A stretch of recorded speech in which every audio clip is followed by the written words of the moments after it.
I tried filming this video about 100 times on this fancy camera that my husband has, and it just would not work. It just was not working. And now I'm mad and I'm frustrated. And I was nervous and I put all this energy into it, and then it just didn't work. So we're just gonna knock these out, right? Hi, hello, and welcome. I'm about to film my reading wrap-up for the month of May. And I have not done a reading wrap-up yet, so that's why I'm a little bit nervous. But we're gonna make it short and sweet, and it's gonna be spoiler-free, just an FYI. But let's jump right into it. First book I read in May was Carmilla by Joseph Sheridan Le Fanu. This book is incredible, okay? Carmilla is a subversive psychological horror sapphic vampire story that predates Bram Stoker's Dracula by 25 years. And I feel as though that's all you need to know. But if that is not all you need to know to get you to read it, also look how beautiful the cover is. Also, look at this. Look at this. Look at this. Look at that. Wow. And the introduction is written by subversive psychological horror sapphic queen herself, Carmen Maria Machado. So I don't really think it necessitates anything else other than that. I'm gonna just read it. Okay? We kind of attribute Bram Stoker's Dracula as like the original vampire story, even though this one came out 25 years before it. It's a classic, but it's kind of a cult classic, and I just feel like not a lot of people know about it. I didn't know about it. Now that I've read it, I'm like, oh my god, this is so much better. I say that, I've not even read Dracula, but oh my god, this one's so much better. First of all, it's just about 100 pages, so it's super short. It's super easy to read. You can do it in one sitting. The language isn't super accessible. It's got kind of old diction, old sentence structure, but the vocab is fine, and it's like really, it's doable. It's doable.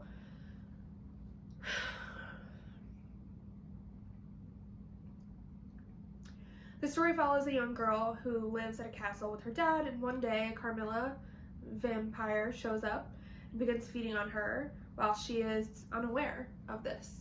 And she starts having nightmares and seeing things and maybe sleepwalking, and she's languid. Oh my god, does he not pull an Oscar Wilde in this story using the word languid 8,000 times, I will say. However, it's very creepy, it's very cool, it's just a classic vampire story. You get all the tropes that we know and love, sleeping in the day and going out at night, sleeping in coffins, drinking blood, an aversion to religious iconography, all the good stuff that we thought Bram Stoker came up with, but he didn't. So yeah, I would say if you're interested in classic fiction, psychological fiction, horror, or just vampire stories in general, then Carmilla is one for you. Next book I listened to on Audible, so we're going to pretend that this book right here is in fact In the Shadow of Spindrift House by Mira Grant, aka Shauna McGuire. I thoroughly have been enjoying her writing. I loved Middle Game, and I loved Every Heart a Doorway, which is also coming up on this list, and I really loved In the Shadow of Spindrift House. I wish more people would read Shauna McGuire / Mira Grant / she has another, Deborah Baker. I think she's great. I think she's a fantastic fantasy / sci-fi writer. In the Shadow of Spindrift House was scary and creepy and kind of gory and weird and wild and unexpected and wonderful, and I loved the contrast between the heavy subject matter and the heavy content and like the darker themes and the darker creatures present in the story, with how our characters are kind of just like basically a Scooby-Doo gang. It's like a gang of young adults who are like friends and like each other, and it's like complicated and it's funny, and it's also just filled with beautiful lyrical writing. I just loved it. I have nothing critical to say of it. I don't think that it's like my favorite book of all time, because it's not that dense, if you get my drift. It's not like my like favorites of all time tend to be real like thought-provoking, like, you know, doozies. But this one was just a good time. It was great. and I highly recommend it to anyone who likes fantasy, anyone who likes just weird books. The plot was super original. I mean, basically it's just this group of crime-fighting teens, Scooby-Doo gang, who love solving mysteries, go to this haunted house to win a cash prize, and it's like whoever can solve the mystery of who, like which family this house actually belongs to, gets like $3 million or something. And the kids are like, hell yeah, we'll go do it. And then shit just starts to hit the fan, and people die, and there's scary things that happen, and there's ghosts, and there's creatures, and there's weird psychological horror, and there's just like unexplained, almost magical realism things happening, and it was really, really good. So this is In the Shadow of Spindrift House. Okay, the second book that I read in May was a major disappointment, and that is Book of Night by Holly Black. Controversial opinion, I freaking hate Holly Black's writing. I read The Cruel Prince and that whole trilogy when I first started getting into fantasy during 2020 pandemic, escapism, right? And I just thought it sucked. Everyone said, oh, you're reading fantasy, you like young adult, you like fairies, blah, blah, blah, read this, it's so good, it's so good, it's so good. No, it's not. I find that series to be objectively bad. I found them poorly written, I found them poorly structured and poorly paced, the character's flat, and so is this. When it was announced that Holly Black was going to be writing an adult urban fantasy novel, I was really excited. I don't love urban fantasy, but I do like to give them a try when they come about, but this was not it for me. I was disappointed. I found basically all of the things that I already said. Our main character, Charlie, I found her just unlikable and unrelatable. That doesn't always exclude a character from me being able to root for them and to love them, but it did exclude Charlie from that. I never felt like I could connect to her. I never felt like she did anything redeemable or had any quality. She never tried. She never put in effort to like be better. She just like keeps making these stupid decisions and being a bad person, and then complaining about how everyone thinks she's a bad person, even though she did all these bad things and hasn't done anything to make up for them. I found the relationships between Charlie and her sister, and Charlie and her mother, and Charlie and her boyfriend to just all be kind of flat and two-dimensional. There was just not anything with real depth that made you care about the relationships, or I mean, I just was not invested and I was never engaged. I found the idea of the story not super original, but pretty engaging on its own, but then the pacing was so wonky to me, and I felt like there were certain parts of the story that were important that were completely glossed over with hardly any commentary or explanation. And then I felt like there were other parts of the story that were not very important, that were given lots and lots of attention and screen time. And I didn't really understand that. It was kind of confusing for me. And so I constantly felt like, why am I reading this when I should be, but what about this? Will I read the second one? Probably. I mean, probably, because I do that. But I'm not like particularly looking forward to it or anything. I think I just don't enjoy Holly Black. I think a lot of people that I trust on like Booktube and BookTok and Instagram or whatever kind of had the same feelings about this, which made me feel a little better, because I was feeling really isolated, being like, I felt like such a hater of her other books. But this just didn't do it for me. It's supposed to be adult, and it felt like it tried so hard to be adult. It was like, here's a cuss word, here's black eyeliner, here's whiskey, neat, here's a vape pen. Like, it felt like she was just trying so hard to be angsty and dark, and like, I don't know, it just, she was like, oh, she pulled on her black skinny jeans and then tied her Converse high tops. And I'm just like, okay, like, good for you, girl. Like, we get it. You're a scene kid. You're alt. We get it. We get it. So yeah, book number 2, didn't love it. Book number 3 was Vladimir by Julia May Jonas. Let me say one thing. Do not let this cover of this shirtless man dissuade you from reading this book. It's kind of an ironic cover, but this book is so good. 5 out of 5 stars. Loved it. I was reading it on my phone through the library and was highlighting so many things that I had to go out and buy a physical copy so that I could put my highlights in here, and it is full of them. Vladimir is narrated by an unnamed woman who works at a liberal arts college as a professor along with her husband. They are late 50s, early 60s, very well beloved in this college and their academic community, until a group of women come forward with accusations of sexual misconduct against our narrator's husband. This story really kind of doesn't go where you think it's going to go.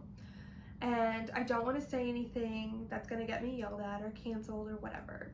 But the questions that this book asks and the answers that it gives and does not give to these questions, they're just so good. The Me Too movement is kind of in the background of this story. It's never mentioned by name, but a lot of the critiques in this book are implicitly critiques of the Me Too movement. And not to say that the movement is negative, not to say that we don't stand for the movement, not to say that we don't stand with survivors and all those things, because of course we do, of course. This just has a very subversive, kind of divisive, controversial take on the issues presented in the story. And I think it's done in a very articulate and smart and funny way. Basically, these women have accused her husband of carrying on prolonged affairs with each of them when they are no longer his students. Is this ethical? No. Is the university entitled to suspend and or fire him? Of course, right? We're not defending his actions. However, Julia May Jonas here asks, are there repercussions of the Me Too movement in the way society views women and the way women view themselves that have been maybe a little less than positive? And I think she makes some really good arguments here. Long story short, basically these women who've been involved in the affairs with their former professor are range in ages from like 25 to like 40, right? Is there an age gap? Absolutely. Is it maybe inappropriate? Yes. Could you call him gross? Yes. Could you call him a predator? Probably, right? However, all of them are adults. All of them are of consenting age. All of them are no longer his students. There is no more power or authority structure at play here. There's nothing that he is holding over their heads. No recommendations, no job offers, no grades, no nothing like that. The narrator of this story comes to her husband's defense, kind of. She knew about the affairs, so she's not mad. But she's looking at the women on the campus of this college and asking herself, why is it that you are so willing to surrender your own agency and your own autonomy to villainize this man who might have done some things wrong, but who did not take advantage of you in any way? And it is such an interesting question to ask, because when you think about these women who've come forward with these allegations, they are college graduates, they are married with children of their own, who are now claiming to be young and naive and who didn't know what they were doing when they entered into these affairs with this man. And our narrator just kind of approaches it from this angle of, in what other situation could you call an adult 30-year-old woman young and naive without being offensive? Think about when maybe you're 30 years old, maybe you're lesbian, maybe you're gay, maybe you're asexual, maybe you just don't want children, and you go to the gynecologist and you say, I want a hysterectomy. And they say, what? You can't do that. You're too young. You don't know what you want. You don't know any better. You're naive. Your life's just started. And we find that insulting, and we find that offensive as women, to be told that we don't know what we want with our own bodies when we are 30 years old. But then we have this other side of the argument here, where we have women who are grown-ass women saying that they were naive and were young and didn't know what they wanted and were led astray. And it's like, what of your autonomy then? What of your agency then, and your ability to make choices for yourself and your ability to say no? Where did that go? I also think about it from a racial perspective as well. In what world do we tell 30, 25, even 18, even 15-year-old black boys that they were young and naive and didn't know what they were doing? Never. Never in a million years. So anyway, that's gone on for too long. I'll just say I loved this book. I loved her writing. It's interesting because Julia May Jonas is a playwright, and this is her first novel. And for someone coming from a constrained style of writing, limited to just dialogue, to just this beautiful, articulate, witty, just really lovely prose. It's so smart. It's so intelligent. She does that thing where she just gives you one knockout sentence. It's like not that profound, but then just also really does carry so much weight and meaning behind it. You're like, wow, that was good. But yeah, anyway, then there's a whole other storyline while all this is going on. Our narrator like becomes obsessed with a younger professor named Vladimir, and so there's ties into classic literature like Lolita, and there's ties into modern, pop culture, and there's just, it's about obsession and desire and growing older and the way society views and treats women at different stages throughout their lives and throughout their sexuality. And it's just like, this is a good one. It was a thought-provoking, good one. And that's Vladimir. My next read was actually Book Lovers by Emily Henry, which I have lent to a friend. So we're gonna look at my copy of People We Meet on Vacation and pretend that it's Book Lovers. This was my third Emily Henry. I've read all of hers now. I am not a romance reader. I love romance. I love a romance subplot. I love a romance B-plot. But I am not a romance reader. I find most contemporary romances that I have tried to read, please don't come for me, boring, contrived, and just very flat. There's no dynamic characters, and there's usually no depth and just like the that's required for me to really get behind a romance. I feel like that's been true of most romances that I've attempted. And I do feel like that criticism does apply to a lot of Emily Henry books, all three of them that exist and that I have read, all of them. However, it was a great time. I just had a good time. I've had a good time reading all of hers. And will I continue to read her? Yes. I think the next romance author I want to try is Talia Hibbert. I really want to read Eve Brown and that trilogy. I just don't think that the genre's for me. I think they're great palate cleansers for me. I think they're great for just, I need something entertaining on a weekend or on vacation. I thought Book Lovers was good. I thought it was fun. Do I think it was quality, like capital L literature? No, not at all. But the characters were enjoyable. The story was engaging. I could have used more depth. I could have used more higher stakes, I guess. But that's all I really have to say about it. This story is pretty simple, and my opinion of it is also pretty simple. So that's it. That's Book Lovers. The next book that I read was for Hot Girl Book Club. This was our pick for May, and the genre was speculative fiction. We read Never Let Me Go by Ishiguro, and boy did I have a hard time reading this book. I had the hardest time reading this book the first time I tried to read this book, and then I had an even harder time the second time. And in our meeting, kind of like the funny conclusion that we came to was that most of us did not enjoy the process of reading this book, but then found the book really great. And I stand by that. I hated reading this. I thought it was boring. I didn't like the writing style. I was not having a good time. But then the last 50 pages of this book are something special.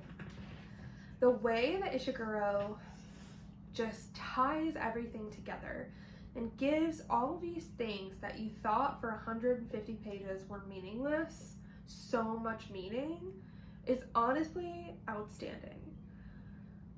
Wow, I can't really say much about this book without spoiling anything, so I really think you should go read the synopsis, and I really think you should give it a try. Even if you go into it knowing you might not enjoy it, it's only like 250 pages. It's a very quick read, albeit unpleasant. But it's worth it. It's worth the last 50 pages. It's worth its status as kind of like a classic of the dystopian genre. It's very unique as far as books in that genre go, based on the structure, based on the perspective that it's told from, based specifically on the things that you don't get, that you are usually given in this genre. We also watched the movie together as book club and loved it. Phenomenal. The book, great merit on its own. The movie made me appreciate the book so much more. There's a lot of meaning, there's tons of themes, a lot of symbolism. I could definitely see myself teaching this in a class in the future. I am a teacher. Although I would feel so bad putting my students through reading the first 100 pages. I don't know. The last 50 were just so good. If you know, you know. I mean, maybe I'll do a whole reading video on the ending of this book, because it was just stellar. So that was Never Let Me Go. The next two books I read, I do not currently have physical copies of, so these are fake books for my book stack. They are, however, both by Sally Rooney, and I do have a copy of the Sally Rooney short story, so that's what we're going to be holding up for this part of the video. The first book that I read was Conversations with Friends, and I loved it. I've already read Normal People, and now that I've read all three of Sally Rooney's books, I still think Normal People holds the top tier, but I loved Conversations with Friends. The second book that I read was Beautiful World, Where Are You?, which I also loved. I was really excited when I read Beautiful World, Where Are You?, because I have read Mr. Salary, which is a short story by Sally Rooney that I absolutely loved. And when I started reading Beautiful World, Where Are You?, and Eileen and Simon are two of the main characters in that book, I thought I was gonna shit a brick. I was so freaking excited. People tend to either really love or really hate Sally Rooney, and I am a bisexual woman in her mid to late 20s who is white, and so I feel as though by default I love Sally Rooney. But I really do love Sally Rooney, so do with that what you will. I'm tired of seeing the critique that in Sally Rooney's writing that nothing happens. Yes, nothing happens. That is the point. These are slice of life novels, and there's not really a lot of plot. So if you want a lot of plot in your book, stop fucking reading Sally Rooney and stop complaining about it. I'm so tired of it. And this is not just applicable to Sally Rooney in general. I've just found a lot of people criticizing aspects of a book that are there on purpose that just don't align with their personal tastes. And I'm like, why did you read it? Like, School for Good Mothers, I absolutely love. And someone read it and was like, 2.5 stars, this is depressing. Yes, it's depressing. It's supposed to be depressing. That's like the point of the book. That's not a valid criticism. That doesn't even tell me anything. Anyway, I feel like Sally Rooney gets a lot of that, but her novels are structured that way on purpose. And if you don't like it, stop reading them. Don't act surprised. Conversations with Friends, first of all, really made me want to have an affair. Apologies to my husband, I've already told him this. I really love how all of her characters are so unlikable and yet so realistic. I think that is another major complaint that people have about her writing, is that the characters are not good people, and they make bad choices, and they do bad things, and they hurt the people they love. Well, don't we fucking all? You know? Don't we all do that? I think that is just one of the things that I love so much about her writing, is that it's just fucking painfully truthful. It's all the things that we don't want people to know or see about us. It's all the things that we're thinking that we keep to ourselves. She puts them on paper, and then we all read them, and we look around at each other, and we're like, yeah, no, those are like bad people. Yeah, they are, and so are you. So are all of us. I find her writing to be very contemporary. I mean, that's not a hot take or anything, but it made me really interested in learning more about the current socio-political, economic situation going on in Ireland, because that's definitely the backdrop of all of her stories. And I know a little bit about it, but not a lot, and I think that knowing more would help me appreciate a lot of that commentary more. I love the way that she talks, or that she portrays relationships. Platonic relationships, sexual relationships, romantic relationships.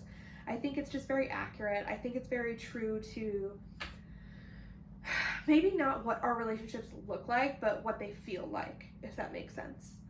I love her dialogue. A lot of people get really freaking mad because she doesn't use quotations. That really doesn't bother me. I actually kind of like it as a stylistic choice. I think it's cool. Reminds me of like E.E. Cummings, but new, and it's a woman, so people hate it. I think that she's hilarious and smart and curt. Like, everything she says is so short and simple, but just packs such a punch with every freaking line. It's so good. I think she's pessimistic, but in a way that I love the pessimism. In Beautiful World, Where Are You?, we have a little bit of a different structure where we follow our two main characters, and we follow each one through a present tense timeline, but then also in their exchanges via email. I loved reading through the present with our story, or with our characters, and even though there's not a lot happening, you know, as things are happening, I'm loving it. It's getting a little tense. Their relationships are freaking falling apart because they're making bad choices and they're freaking terrible at communicating with each other. And you're just like, come on. But then you get stuck with like this really long email that you have to read. And the emails are both simultaneously my least favorite parts and favorite parts of this book. My least favorite parts because I feel like they just freaking interrupt the bare bones of the plot that we have, right? Like, I'm just like on the edge of my seat. I just want to know what they're going to do next. And it's just like, oh my God, can you believe she called him at midnight? What? And then there's an email and you're like, great. I have to read 5 pages of this like not psychological, but like philosophical kind of like ranty tangent of an email they send back and forth to each other where they just ask questions about life. But that's why I also freaking loved them. They just email these lengthy, like, it feels almost like you're reading a textbook. Like, they feel very pretentious, but I don't find it pretentious. I just find it really smart.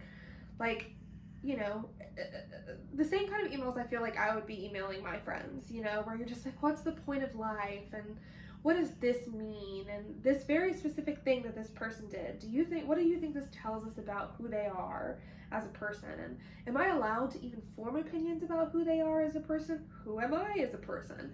And just like all those kind of questions that just like I lay about thinking at night. I lay up thinking about at night.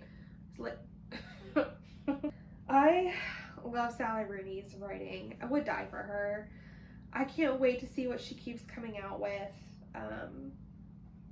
That's all I can say. You know, if you don't like that and it's not your thing, just leave it alone. Don't ruin it for the rest of us. That was a very chaotic review of both Conversations with Friends and Beautiful World, Where Are You? The last book that I read this month, I technically finished yesterday, which was June 1st, but I need to just get it over with and get it out of the way because I don't want to talk about it or think about it anymore. And that is Howl's Moving Castle.